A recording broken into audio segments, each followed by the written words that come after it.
Ya habíamos visto en las clases anteriores cómo es la organización, cómo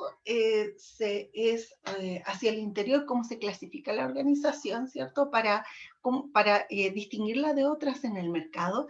Y vimos también cómo la organización se relaciona con el microentorno. El microentorno lo vamos a analizar a través de las 5 fuerzas de Porter, que es el análisis de la industria, y con el macroentorno, que son un conjunto de industrias y que lo vamos a analizar a través del análisis PEST o PEST-TAC. Cualquiera de las dos opciones es válida porque en realidad se utiliza una u otra. Y ahora vamos a analizar qué es lo que ocurre con la administración, porque el análisis de la administración, o sea, el análisis PESTAC, las 5 fuerzas de Porter, eso es muy reciente, eso no fue creado en la antigüedad, fue algo muy nuevo. El análisis de la administración, y lo vamos a ver a continuación, es del siglo pasado. Entonces, si ustedes se fijan, la historia de la humanidad tiene eh, muchos siglos, tiene miles de años, pero sin embargo el análisis formal, administrativo, el gran desarrollo de la administración, de las ciencias administrativas, es muy reciente, o sea, desde principios de 1900. Han pasado poco más de 100 años en que se ha estado escribiendo. Hay un hecho anterior y lo vamos a comentar ahora, pero han sido estos 100 años los que han gatillado la investigación sobre la administración. Ahora, el que no haya tanto escrito sobre la historia de la administración anterior no implica que no exista, porque si nosotros, es imposible que se hubiera hecho muchas de las cosas que nosotros hemos conocido en nuestras clases respecto de la historia, sin que haya una teoría administrativa, una ciencia administrativa que guíe. Como por ejemplo sobre la administración, ya hablaban los antiguos filósofos en relación a la relación del hombre con otros, con el desarrollo de algunas actividades. Pero también es básico, sobre todo en la administración ya más estratégica, en el área militar. O sea, es imposible que una guerra se puede ganar si no existe una estrategia. Y la estrategia no es nada más que guiar a un grupo en la obtención de un objetivo. Y fíjense que eso no es muy distinto de lo que se hace al interior de una organización, solo que no estamos en una guerra física, pero en alguna medida sí estamos en una búsqueda del éxito, lo mismo que a través de la organización militar. La revolución industrial, y vamos a ver algunos hechos que ocurrieron en esa época, algunos dio origen a que en general en la historia ha ido cambiando el concepto de éxito y la administración propiamente tal. O sea, antes considerábamos que era más exitoso aquella persona que tenía más herramientas, ¿cierto? Si nos vamos así como a la prehistoria, o el que tenía más herramientas podía cazar un mamut.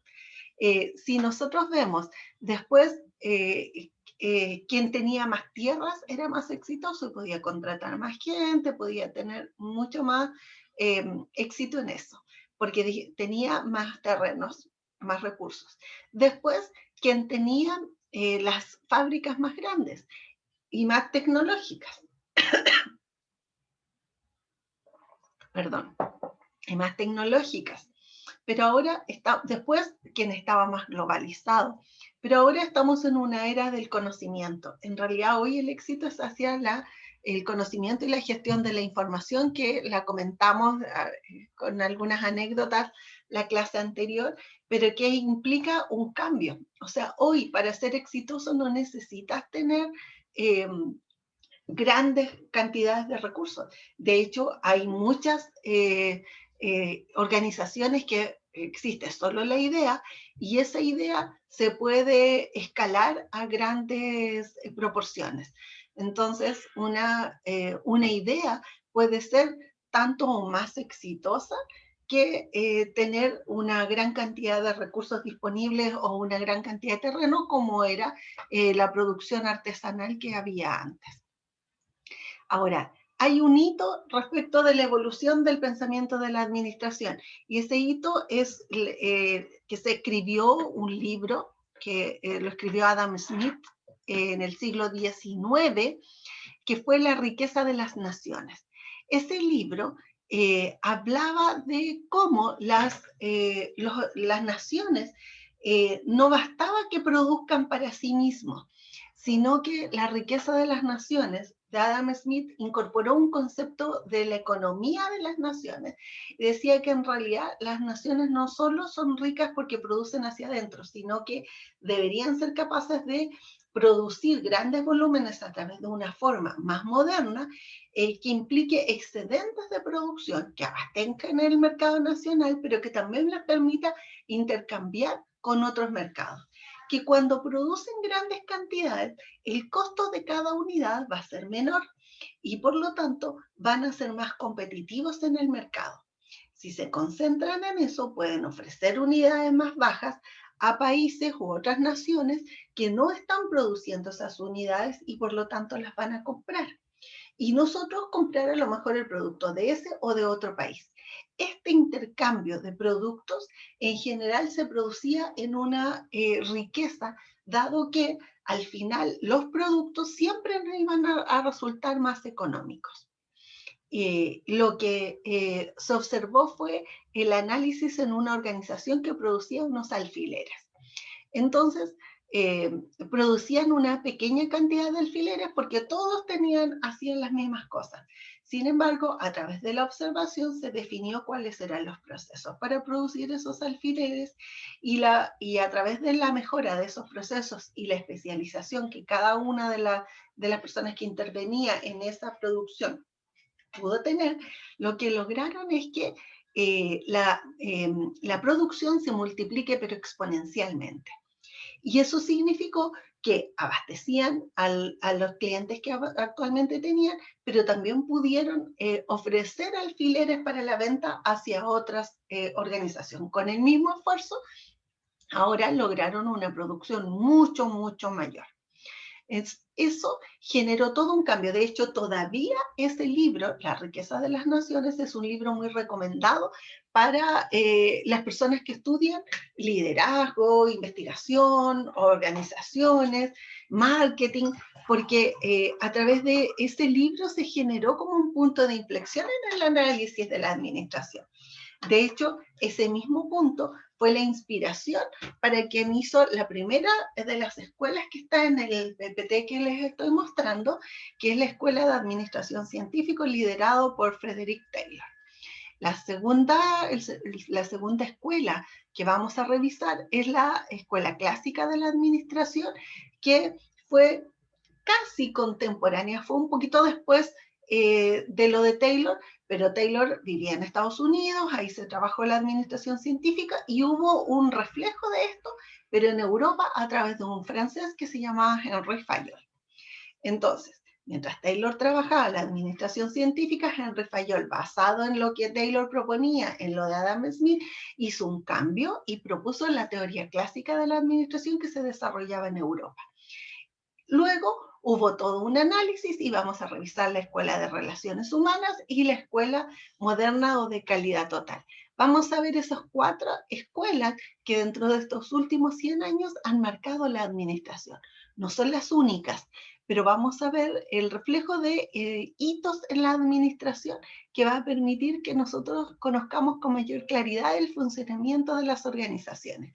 Y cada una de ellas nos deja enseñanzas para practicar actualmente, o sea, que se están desarrollando en este momento. Felipe, dime. Profe, disculpe, dijo Adam Smith, ¿con cuál escuela tenía que ver él? Adam Smith desarrolló un libro que se llamaba La riqueza de las naciones previa a las escuelas. En alguna medida, la Escuela de Administración Científica se inspiró en lo que Adam Smith había planteado antes. El ejemplo que yo les mencionaba de la fabricación de alfileres es del periodo de Adam Smith, pero es anterior. Las escuelas que vamos a ver son escuelas que se desarrollaron todas en el siglo XX y tienen que ver con las características de la organización y cómo se ha mejorado la producción, la productividad y cómo las personas han ingresado en esto. Pero Adam Smith era previo, anterior a estas escuelas. La primera, como les gracias, decía, profe. bueno, ya Felipe, la primera, como les mencionaba, es la administración científica. ¿Y qué es lo que hizo? Lo que Taylor se observó es que en realidad lo que buscamos los seres humanos es la búsqueda de nuestras propias, satisfacción de nuestras necesidades. Entonces, la satisfacción de necesidades es la base de la economía. De hecho, cuando uno estudia economía, así como en introducción a la economía básica, así nivel 0,1, la base, de la economía es que las personas tenemos múltiples necesidades y que esas necesidades son jerarquizables. Es decir, que tenemos muchas, pero sin embargo hay algunas que son más importantes que otras y que todas las personas tenemos que darle cierta importancia a nuestras necesidades, dado que no podemos satisfacerlas todas. Y lo otro, que los bienes, que hay bienes y servicios para satisfacer esas necesidades y nosotros queremos acceder a ellos para la satisfacción de nuestras necesidades. Sin embargo, el tercer elemento de la economía es que nuestros recursos son limitados. Por eso tenemos que ordenarlos, jerarquizarlos para elegir la satisfacción de una o de otra. Y en esto no estamos pensando como elemento económico solo el dinero. Estamos pensando que queremos viajar, pero a lo mejor tenemos dinero, tenemos las ganas, tenemos ¿cierto? Pero no tenemos el tiempo. Tenemos la salud, pero no tenemos el tiempo. Entonces el tiempo también se transforma en un recurso. O de pronto tenemos las ganas, tenemos el tiempo, pero no tenemos el dinero. Entonces, las necesidades son jerarquizables, tenemos que irlas ordenando. Frederick Taylor se basó en esto, en las características de las necesidades, y él descubrió que cuando organizamos las tareas de una manera determinada y nos entrenamos para hacerlo mejor, lo que logramos es que se obtengan mejores resultados. Entonces, Frederick Taylor lo que hizo fue analizar las tareas de una organización, mirando cómo se repetía una función. Ahora, pensemos que Taylor hizo este análisis a principios de 1900, o sea, 1908 más o menos, él estaba haciendo este análisis. Entonces, a través de la observación en una fábrica, él miraba cómo se hacía determinada tarea. Ahora, para hacer, Frederick Taylor dijo, para que una tarea esté bien hecha, nosotros tenemos que tener al trabajador adecuado para esa tarea y no podemos traer así arbitrariamente a cualquiera para que haga las cosas, porque necesitamos que ese trabajador sepa lo que debe hacer y que nosotros podamos observar y hacerlo mejor. Y lo otro es que ese trabajador tampoco puede quedar solo, debe estar supervisado porque tiene que haber alguien que ejerce control sobre ese trabajador para que esa persona lo pueda hacer bien. Porque finalmente el resultado del trabajo es el producto de la relación que hay entre quien lo seleccionó y capacitó adecuadamente y quien lo supervisa. Así que, y además del el trabajador, por supuesto. Entonces debe configurarse todos estos elementos para que la fabricación sea adecuada. Piensen que en esa época había líneas de producción donde iba pasando. ¿Han visto esa película de Tiempos Modernos de Chaplin? Esa grafica cómo eran las fábricas de la época, por supuesto que absolutamente manuales, desarrollando estas actividades. Entonces, ¿qué ocurre con esto? Como la administración científica se empezó a desarrollar en Estados Unidos, Taylor lo que hizo fue observar una fábrica, mejorar, identificar, observando, encontró el mejor trabajador. Entonces le pidió, observando que haga su trabajo, y fue separando una tarea completa, por ejemplo, de fabricación, en etapas de fabricación. Y fue midiendo los tiempos que requería cada una de esas etapas para la elaboración. Luego vio cuál de esas etapas podía mejorarse y lo mejoró. Luego entrenó al trabajador con esta nueva forma de trabajo y vio cuál era el resultado. Por supuesto que redujo el tiempo de trabajo, y eso desarrollando una especie de estándar. Entonces, ahora, esa era la forma de desarrollar esa función. Y eso se replicó y se le enseñó a los otros trabajadores. Eso generó una gran mejora en la productividad. Entonces ahora los trabajadores necesitaban menos horas de trabajo para desarrollar mayor cantidad de productos. Lo que también incorporó Taylor es que, como las personas buscan la satisfacción de esas necesidades, incorporó un incentivo por cada unidad producida. Entonces, ahora no solamente estábamos enseñándole a los trabajadores cómo cumplir sus funciones, sino que además iba a haber un acompañamiento para que las personas puedan cumplir mejor sus tareas, supervisadas adecuadamente, y una ganancia para desarrollar esas tareas. Eso fue, pero un tremendo crecimiento en el número de unidades producidas, también en mejores ingresos para los trabajadores. Sin embargo, el tema llegó hasta el Congreso en Estados Unidos, porque hubo muchos reclamos de los trabajadores diciendo, claro, ahora trabajamos menos horas, producimos más, nos mejoró la renta, pero claro, a nosotros nos mejoró un 30%, mientras que a los dueños de la empresa les mejoró en un 300%. Entonces, ahora tenemos que estudiar, tenemos que esforzarnos, pero la compensación desde el punto de vista de ellos no era relevante, no era tan significativa como lo que ellos hubieran esperado. Recordemos que además que en esa época la jornada de trabajo era de 16 horas. Entonces, era muy grande y habían fábricas que eran de gran tamaño. Como eso resultó en un aumento tan relevante de la producción, Henry Ford hizo la misma observación y entonces tomó las enseñanzas de la administración científica y las puso a prueba en la fabricación de los autos, en este caso del Ford A, que eran los primeros automóviles que se fabricaban. Entonces, la idea era acelerar acelerar la producción de los automóviles. Entonces, acelerar al máximo posible, hicieron así como un ejemplo de cómo podía hacerse más rápido. Dividirlo en productos que fueran desarrollándose en forma paralela y armar un automóvil, solo armarlo, dado que los distintos procesos iban a estar siendo desarrollados en forma paralela fuera del vehículo propiamente tal. ¿Qué ocurrió con esta práctica de Ford? Separó las funciones, vio cuáles se podían mecanizar, puso una línea de producción para el Ford A, que era el Ford T, que era el modelo, el primer modelo, uno de los primeros modelos de Ford.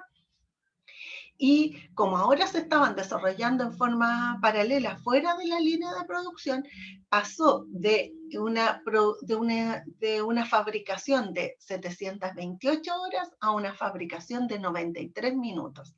Ese era el cambio al implementar las medidas que Taylor estaba dando a conocer.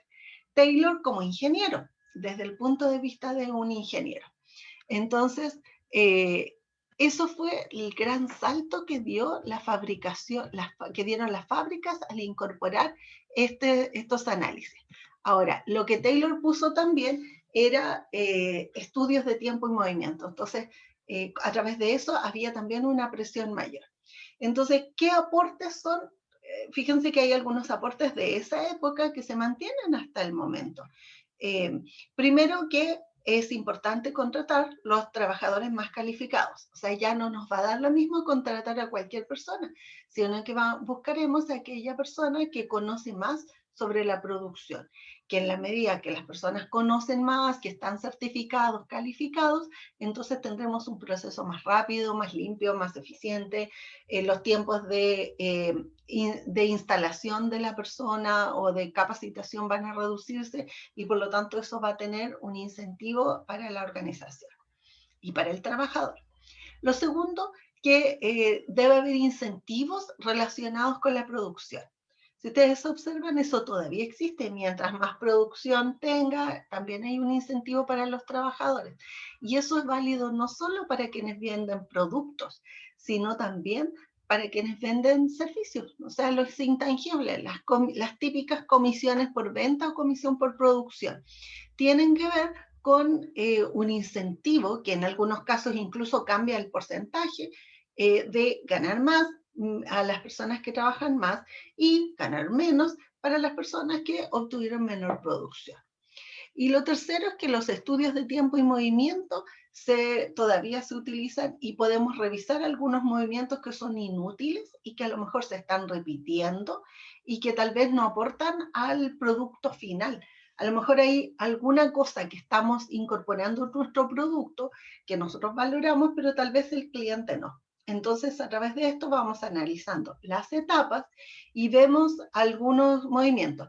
Hay cosas simples muchas veces, como por ejemplo que el trabajador se tiene que agachar para recoger una pieza, cuando en verdad podría tener una mesa a la altura del cuerpo y con eso evita esa posición de agacharse que le esfuerza más y que produce un retraso en la producción. Si tiene la materia prima a la misma altura que está físicamente, entonces significa que puede reducir el tiempo de producción. Esto lo desarrollan las organizaciones en forma regular. Y en algunos casos incluso le hacen cada cierto tiempo concursos o buscan desarrollar algún proyecto de mejora. Recuerdo que hace un tiempo en Aguas Araucanía hicieron un programa de este tipo para reducir los tiempos y los costos, ahorrar, y le llamaron el proyecto Aura. Y a través de ese proyecto, los mismos trabajadores proponían ideas creativas y surgieron ideas, pero muy interesantes respecto de actividades que se estaban haciendo y que en realidad no aportaban al propósito central de Aguas Araucanía y que sí se podían evitar, o sea, reducir o incluso evitar en algunos casos, generando también un ahorro de tiempo y un ahorro de recursos económicos para la organización, porque esas personas que estaban desarrollando esa función podían usar sus propias competencias para participar en otras actividades. Mientras todo esto ocurría en Estados Unidos, Henry Fayol, unos años más tarde, tomó estas iniciativas y analizó que en realidad no basta con con tomar la ciencia pura de la mayor producción, mejor y mayor en cuanto a cantidad productiva, porque Henry Fayol dijo, detrás de cada una de estas unidades, detrás de esa máquina, hay una persona. Y esta persona no solo debe ser supervisada, no solo deben estar mirando que la persona cumpla su función, sino que debe haber otros principios que orientan su labor. Y hay otras actividades, además de la supervisión, que pueden hacer más compleja o más simple su función. Porque detrás de la persona, o sea, las personas no solo somos un ente económico, sino que somos personas con un carácter social. Entonces, lo que propuso Henry Fayol es que el énfasis no debe estar solo en la producción, sino toda una estructura administrativa que fortalezca el funcionamiento de la organización. Y eso se debe a que el resultado final de la organización no implica que una persona tenga que hacer bien sus funciones o fabrique rápidamente, sino que debe ser un esfuerzo colectivo de toda la organización para que el resultado como equipo pueda desarrollarse bien. Entonces, no basta con que nos concentremos en la producción, debemos tener a toda la organización con un propósito común. Y lo que hizo Henry Fayol es que creó 14 principios que van a estar, los vamos a mencionar aquí, pero que van a estar descritos en esta misma lámina en las páginas siguientes. Entonces Henry Fayol dijo, no solamente necesitamos enfocarnos en la producción, aunque la producción es importante, hay otros elementos que son básicos, como por ejemplo división del trabajo. No podemos tener a las personas desarrollando todas las tareas a una misma persona, sino que tenemos que dividirlas porque a través de la división del trabajo logramos una mayor especialización y las personas van a conocer qué es lo que ocurre con ellos. Lo segundo es que hay una autoridad que es una autoridad que va a entregar instrucciones y por lo tanto va a formar una jerarquía en que hay una persona que es superior y que va a ir dando las instrucciones para que los demás las vayan desarrollando. Y a través de estas instrucciones van a ir todos persiguiendo un objetivo común. Además debe haber disciplina. Quienes participan en la producción deben conocer las reglas y conocerlas antes. No podemos solo sancionarlas cuando hay un error si no le hemos dado a las personas la oportunidad de saber qué es lo que deben hacer. Entonces, debemos tener elementos y reglas que son establecidas previamente y que deben ser conocidas por quienes participan en la organización, sabiendo cuáles son esas reglas y qué efectos tiene el no cumplirlas. Debe existir unidad de mando. Las personas deben tener un jefe, entonces recibir instrucciones de un jefe, porque si una persona les da una instrucción A y luego viene otra y les da una instrucción B, luego pasa un tercer supervisor y les da una instrucción C, entonces el trabajador no va a saber cuál de las tres tiene que desarrollar. Entonces va a decir, desarrollo A, hago B, hago C, ¿cómo voy a saber? Entonces eso se llama unidad de mando. La unidad de dirección implica que cuando es una tarea que es un proyecto de ciertas características, deben agruparse, porque si queremos que el proyecto completo funcione, debemos tener, tener agrupados y poner a las personas que las desarrollan con un mismo objetivo, de manera de que el proyecto global no fracase porque una de las etapas no supo cuál era el aporte que tenía que dar hacia esta actividad, este proyecto. Por lo tanto, eso es unidad de dirección, consiste en agrupar esos proyectos. La subordinación del interés individual al interés general. Eso significa que se privilegia el interés general. Se los voy a mencionar con un ejemplo. Nosotros conversamos que este jueves teníamos el control de lectura. Y supongamos que alguien dice, no, profe, yo no estoy de acuerdo que el control de lectura sea de 5 a 6. Yo quiero que el control de lectura sea de 8 a 9 de la mañana. Y así que quiero que el control sea de 8 a 9 y punto. Las reglas están claras, eran conocidas desde antes. Y yo le voy a preguntar a la persona, ¿y por qué? No, es que a esa hora tomo 11, de 5 a 6 de la tarde tomo 11 y voy a tener mucha hambre porque el jueves va a estar lloviendo y a lo mejor me va a tocar hacer sopaipillas, entonces no quiero.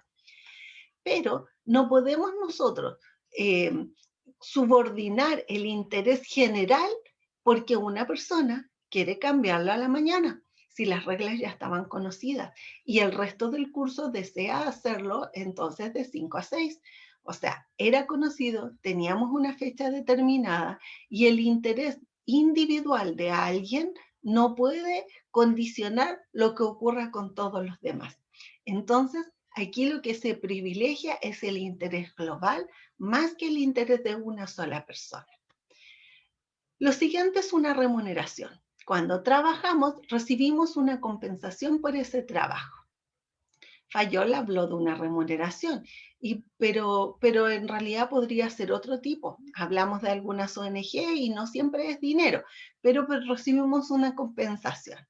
Lo siguiente es que debemos saber qué decisiones se centralizan o se descentralizan dependiendo de la organización y saber cuál es nuestro ámbito de acción.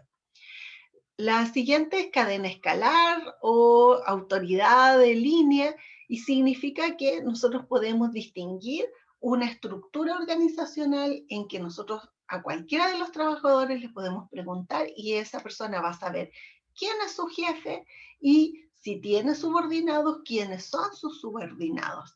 Entonces se produce una cadena en que hay jefaturas, subordinados, supervisores, jefaturas intermedias, operativas, y que van desarrollando distintas tareas.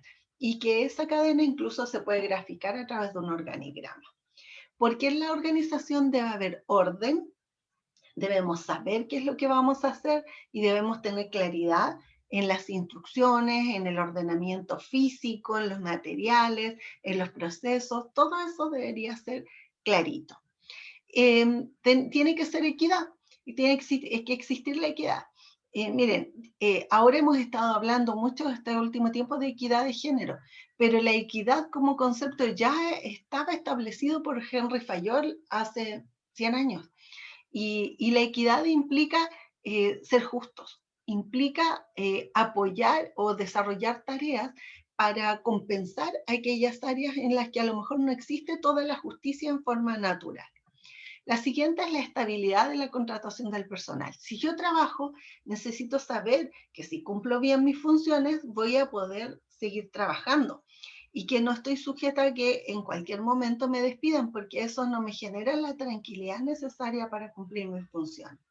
Lo siguiente es que mis iniciativas van a ser escuchadas, que yo puedo proponer cosas y que alguien las va a oír y va a considerar, va a tomar decisiones a partir de esas. De pronto considerar alguna de mis iniciativas y eso promover, esa iniciativa puede promover otras. Entonces, crear una cultura de la innovación. Y lo último es considerar que en realidad las personas promover un espíritu de equipo, trabajar en conjunto y que las personas tengan este sentido de pertenencia de la organización. Y por lo tanto, cuando yo trabajo en una organización, sienta que estoy aprendiendo, que la organización me apoya, y como yo me siento apoyada, entonces también yo voy a apoyar a mis colegas porque en general nos desarrollamos, tenemos un propósito común y todos nos esforzamos por cumplir ese propósito. Esos son 14 principios que estableció Henry Fayol en Europa para el desarrollo de las organizaciones. Si ustedes observan, estos 14 principios complementan el área de la producción, pero no dejan la producción como el único foco, sino que resuelven algunos elementos que había como crítica en Estados Unidos, por ejemplo, lo de la equidad, lo de la remuneración, y que en Estados Unidos era muy criticado producto de que el aumento de la rentabilidad de los empresarios no tenía una relación directa con la rentabilidad o con los beneficios que tenían los trabajadores. A través de esta apertura de Henry Fayol se empezó a ver otros aspectos que también son necesarios para el trabajador y que incluso muchos de ellos ni siquiera tienen que ver con la remuneración, tienen que ver con un entorno laboral que sea más amigable. Después van a tener aquí, ustedes las van a poder revisar, distintas descripciones respecto de la unidad de dirección, la subordinación del interés particular al interés general, la remuneración justa, la centralización y descentralización, la cadena escalar o la jerarquía, la equidad, la estabilidad del personal, la unión que es constituye los 14 principios. Esos son los 14 principios que Henry Fayol determinó para las organizaciones. No sé si alguien tiene alguna consulta o quiere aportar alguna idea respecto de eso. ¿Creen que eso todavía aplique en las organizaciones? Yo creo que sí, por mi experiencia, es que yo trabajé 5 años en una fábrica de zapatos, allá en Santiago, de marca muy conocida, y como Polini, 16 horas, Zapa, Mingo, Guanamayac. Y claro, se veía, cuando usted me iba explicando el tema de las líneas de producción, era tal cual así como yo me imaginaba cuando estaba en la fábrica ya, que era, empezaba el tema de llegaba el cuero obviamente desde la bodega de materiales, el cuero, las aplicaciones de los zapatos, que en las aplicaciones entran los cierres, las tachas y todos los adornos que pudiera tener el zapato, las suelas, los tacos, y ahí empezaba el proceso con el cortado, que había máquinas que con láser cortaban el cuero, y habían otras que había que cortarlas manualmente con unos, ¿cómo se llama? Como una, ay, ¿cómo que se llama? Como una esta de fierro, pero al final se aplicaba fuerza y cortaba. Ya, guillotina, como guillotina. Claro, pero era con la forma de las piezas del cuero. Ah, ya. Y después venía el tema del descarnado, que era como para adelgazar ciertas partes del cuero, y ya después venía la parte del aparado, que era todo el tema de la costura, el zapato, pegar parte con parte, poner los cierres, y a la par obviamente las otras secciones como las plantillas, la suela, iban preparando las demás partes del zapato hasta que llegaban al armado, que ahí era toda una línea de donde corría la magia en realidad, y ahí llegaban como la producción de las demás secciones, y ahí empezaba a armar el zapato. Y ahí obviamente había maestros que nadie más que ellos podían hacer la pega, y eso, pues, y diferentes maquinarias que yo jamás en la vida aprendí a ocuparla, obviamente, porque yo trabajaba de secretaria con el jefe de producción, así que nunca me tocó trabajar en una máquina de esas. Pero así era como tal cual, así como usted iba explicando, yo me imaginaba que era así igual, tal cual como era en la fábrica donde yo trabajé. Y seguramente había una especialización y había algunas personas que eran mucho más hábiles para el armado, por ejemplo, para poner la cantidad apropiada de pegamento o de corte, o sea, distintas características de formación de las personas, ¿cierto? Claro, sí, de hecho hasta los maestros eran personas ya mayores, pues mayores de 60 años, gente que llevaba 50, 40 años trabajando en la fábrica, que ya podían hacer los zapatos con los ojos cerrados. Claro, sí.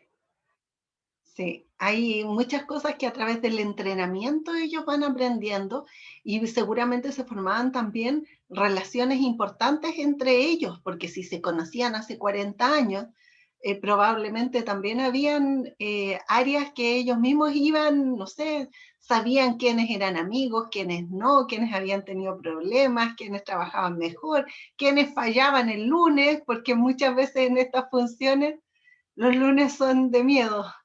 Claro, en el principio cuando yo entré a trabajar en el año 2013,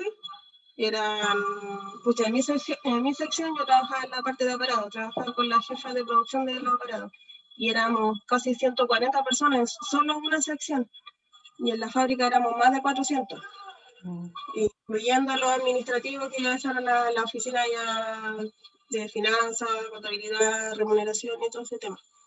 Y éramos mucha gente, pues ahora ya, bueno, no queda ni la mitad, ni la tercera parte ya de la fábrica, porque al final, ¿cómo se llama?